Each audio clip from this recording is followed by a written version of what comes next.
You may have already wondered what necessarily some people have to be naturally thin and you don't. At least not naturally. Yes, even eating the same things. You may have noticed that some people seem to have been awarded by nature with a naturally slender shape, while others have a tendency to overweight and obesity. Let's find out together why this happens. And who knows if it is not understanding this mechanism that you will not finally be able to use it to your advantage. You must be tired of hearing that to lose weight it is necessary to maintain a favorable energy balance where, simply said, you eat less than your body spends in terms of calories and maintaining this calorie deficit. Over time you will finally lose those extra pounds that harm your health and reduce your vitality. Now, do you agree with me that this path is too simplistic? If it were so easy, countless people could do it. Do you know what those people have that eat a lot and don't get fat?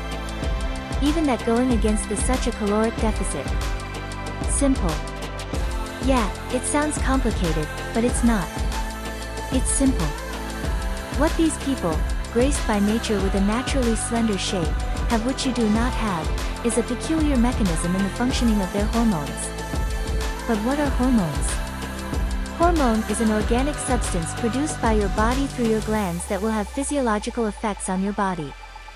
Do you know the main one responsible for its weight? The insulin.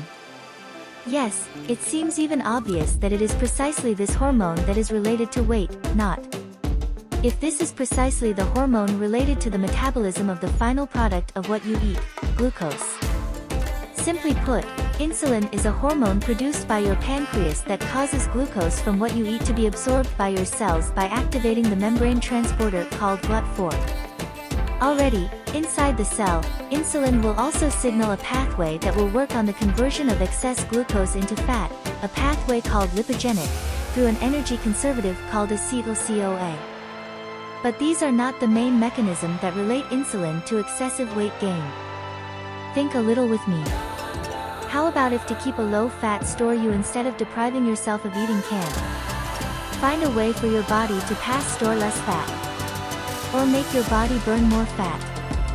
This is precisely what naturally thinner people do in their bodies, because they have a lower level of circulating insulin. But let us now discover the mechanisms by which insulin does this. Get ready to finally unlock your weight loss block. Don't forget that information is power. First, let's talk about something basic.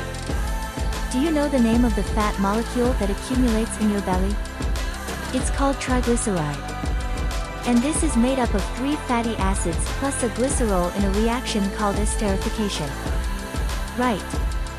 Now let's find out how insulin affects the production of this fat molecule that accumulates in your body. This is mainly because this hormone affects the function of 2 enzymes. In the enzyme called lipase-sensitive hormone, which is the enzyme responsible for its breakdown of triglycerides.